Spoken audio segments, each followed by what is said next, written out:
Shalom saudaraku yang dikasihi oleh Tuhan Yesus Kristus. Mari kita siapkan hati untuk masuk dalam doa syukur hari ini.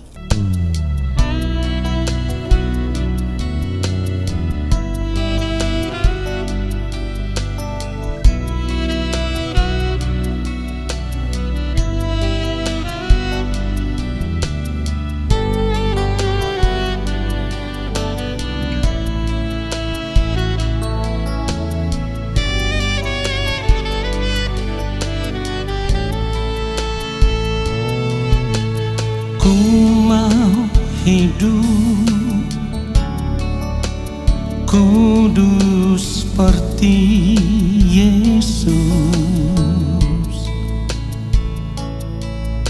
menjadi sempurna seperti yang Bapa inginkan.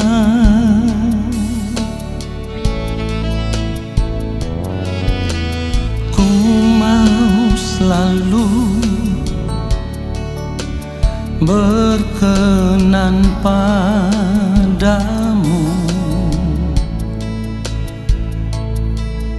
hidup mengenakan pikiran dan perasaan Kristus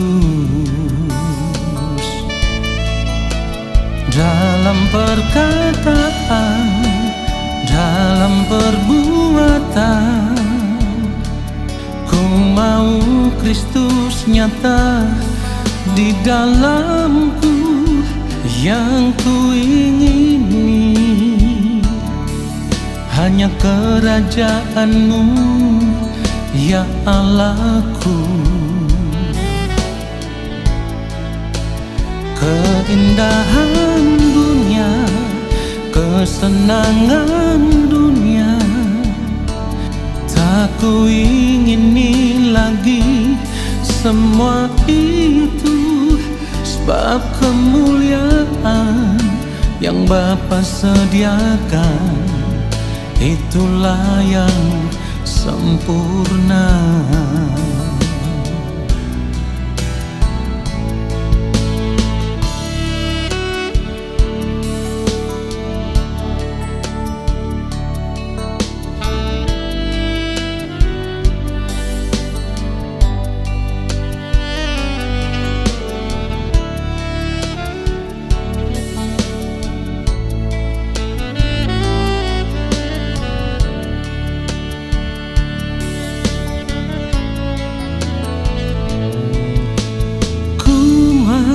Selalu berkenan padamu,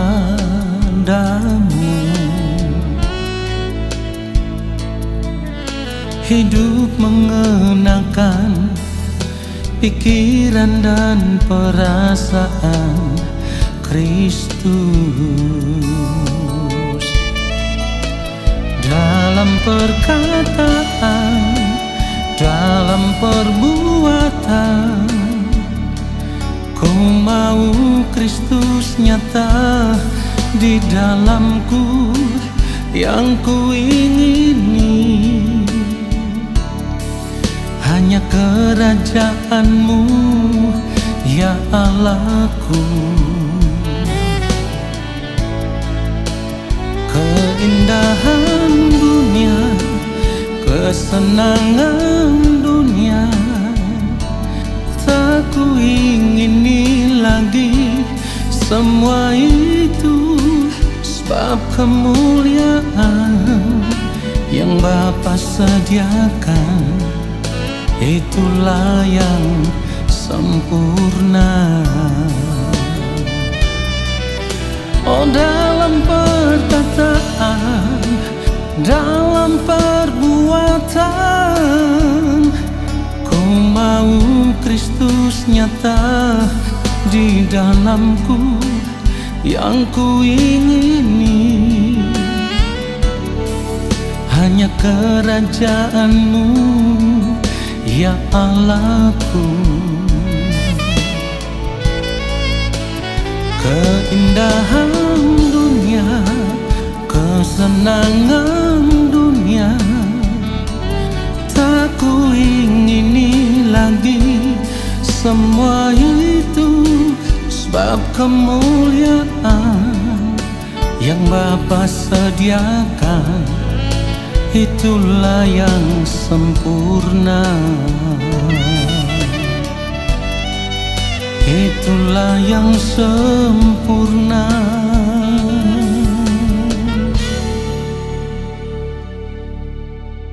Mari kita berdoa.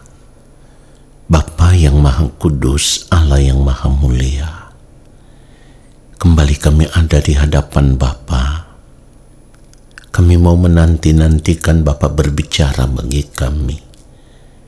Urapilah setiap kami yang Maha Kudus, Allah Roh Kudus.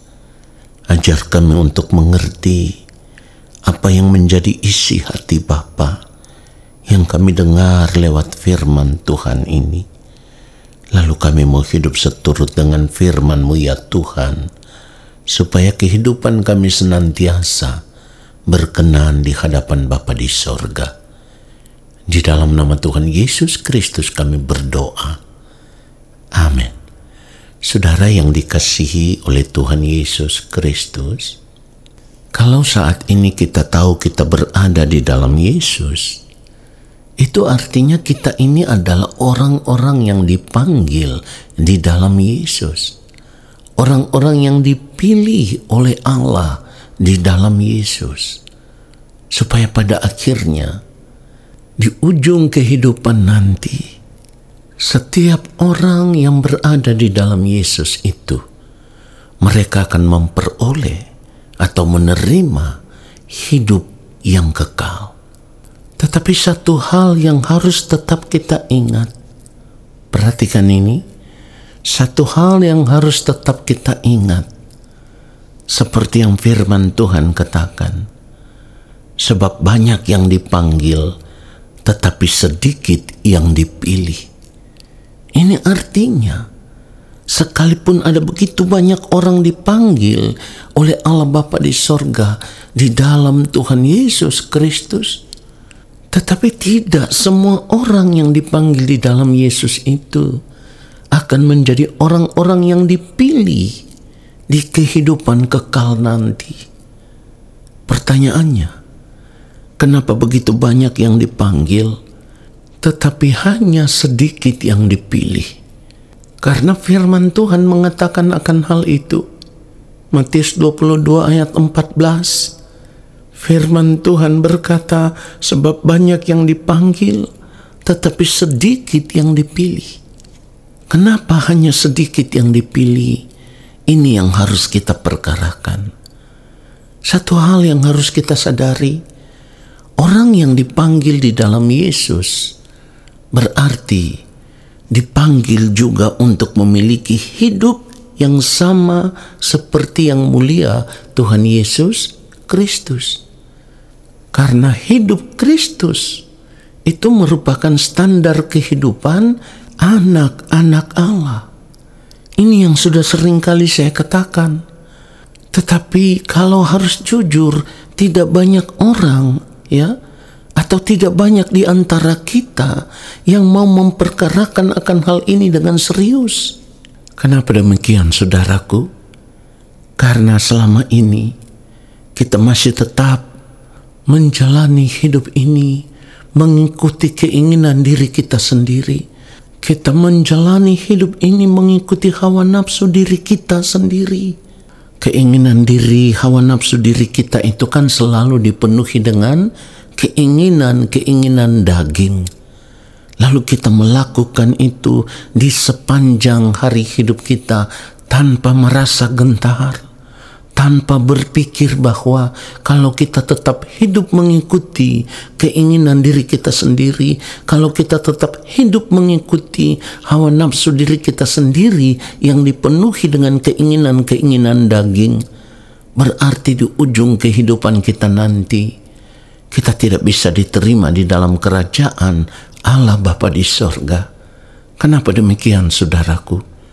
Karena hidup mengikuti keinginan diri yang dipenuhi dengan keinginan daging, itulah yang membuat kehidupan kita tidak mungkin berkenan kepada Allah. Karena firman Tuhan katakan keinginan daging adalah perseteruan terhadap Allah.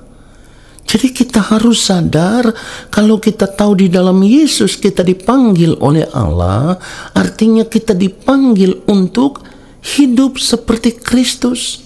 Dan kita harus sadar semua orang yang berada di dalam Kristus, yang dipanggil di dalam Kristus Yesus, ini adalah orang-orang yang dipersiapkan Allah untuk menjadi anak-anaknya di dalam kerajaannya nanti.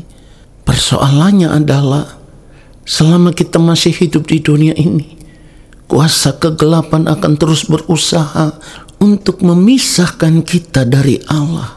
Bagaimana caranya? Kuasa kegelapan akan terus menawarkan kepada kita berbagai kehidupan dunia yang sesuai dengan keinginan-keinginan diri kita, yang sesuai dengan hawa nafsu diri kita, yang dipenuhi dengan keinginan-keinginan daging.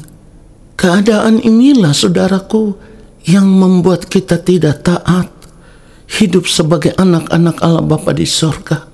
Dan keadaan hidup seperti inilah yang sesungguhnya mengancam kehidupan kekal kita, tetapi kita tidak pernah menyadari akan hal ini karena kita lebih memilih untuk hidup mengikuti keinginan-keinginan diri sendiri, mengikuti hawa nafsu diri kita sendiri yang dipenuhi dengan keinginan-keinginan daging yang pada akhirnya akan membuat kita terpisah dari Allah.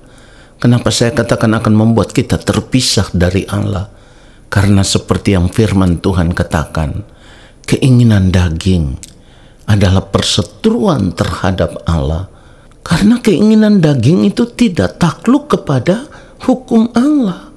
Saudaraku, ini artinya kalau kita memeriksa seluruh keberadaan hidup kita, lalu yang kita temukan ternyata kita masih tetap hidup mengikuti keinginan-keinginan diri yang dipenuhi dengan keinginan-keinginan daging, itu artinya kita memilih untuk hidup dalam perseteruan dengan Allah.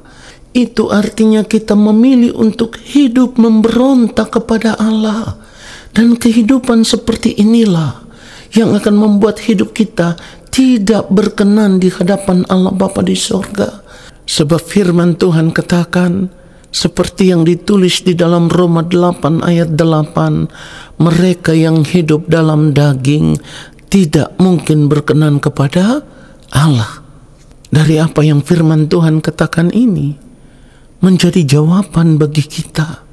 Mengapa banyak yang dipanggil di dalam Tuhan Yesus Kristus, tetapi tidak semua orang akan dipilih menjadi anak-anak Allah.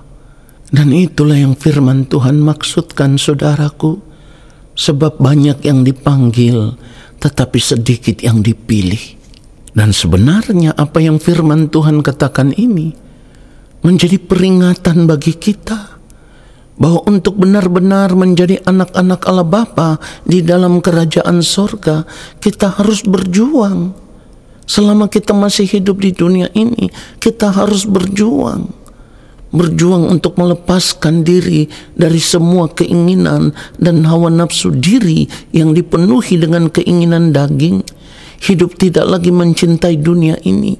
Hidup tidak lagi mengingini dunia ini dengan segala kesenangannya. Kita harus memisahkan diri kita dari dunia ini dan bersedia menyerahkan segenap kehidupan kita untuk hidup di dalam pimpinan Roh Allah, yaitu Roh Kudus yang ada di dalam kita, supaya di sepanjang hari hidup kita Roh Kudus bisa memimpin kita ke dalam seluruh kebenaran. Itu yang firman Tuhan katakan. Dari kebenaran firman Tuhan ini seharusnya kita sadar, masuk surga itu tidak gratis. Masuk surga itu tidak otomatis. Kita harus berjuang. Yang mulia Tuhan Yesus Kristus telah menyerahkan hidupnya untuk kita, supaya setiap orang yang percaya kepadanya tidak binasa, melainkan memperoleh hidup yang kekal. Tetapi persoalannya adalah ketika Tuhan Yesus menyerahkan hidupnya bagi kita, yang artinya ketika kita ditebus, kita dipandang benar di hadapan Allah Bapa di sorga, kita tidak langsung dibawa oleh Yang Mulia Tuhan Yesus Kristus pulang kepada Allah Bapa di sorga. Kita masih tetap hidup di dunia ini, menunggu waktu Tuhan tiba atas kehidupan kita. Dan di dalam penantian kita akan kedatangan Tuhan, atau di dalam penantian kita akan waktu Tuhan tiba atas hidup kita pribadi lepas pribadi, disinilah letak perjuangan kita sebagai orang percaya. Apakah kita mau, apakah kita bersedia untuk berjalan mengikuti jejak hidupnya yang mulia Tuhan Yesus Kristus? Atau sebaliknya, kita memilih untuk hidup menikmati dunia ini, mengikuti hawa nafsu diri kita yang dipenuhi dengan keinginan daging. Karena kuasa kegelapan tidak pernah berhenti berusaha untuk memisahkan kita dari Allah. Jadi kalau kita tidak menetapkan hati untuk berjalan mengikuti jejak hidupnya yang mulia Tuhan Yesus Kristus, maka kita tidak akan pernah menjadi bagian dari sedikit orang yang dipilih itu. Saudara, kalau kita melihat kebenaran firman Tuhan di dalam Matius 7, kita baca mulai ayat 13, dikatakan, masuklah melalui pintu yang sesak itu, karena lebarlah pintu dan luaslah jalan yang menuju kepada kebinasaan, dan banyak orang yang masuk melaluinya.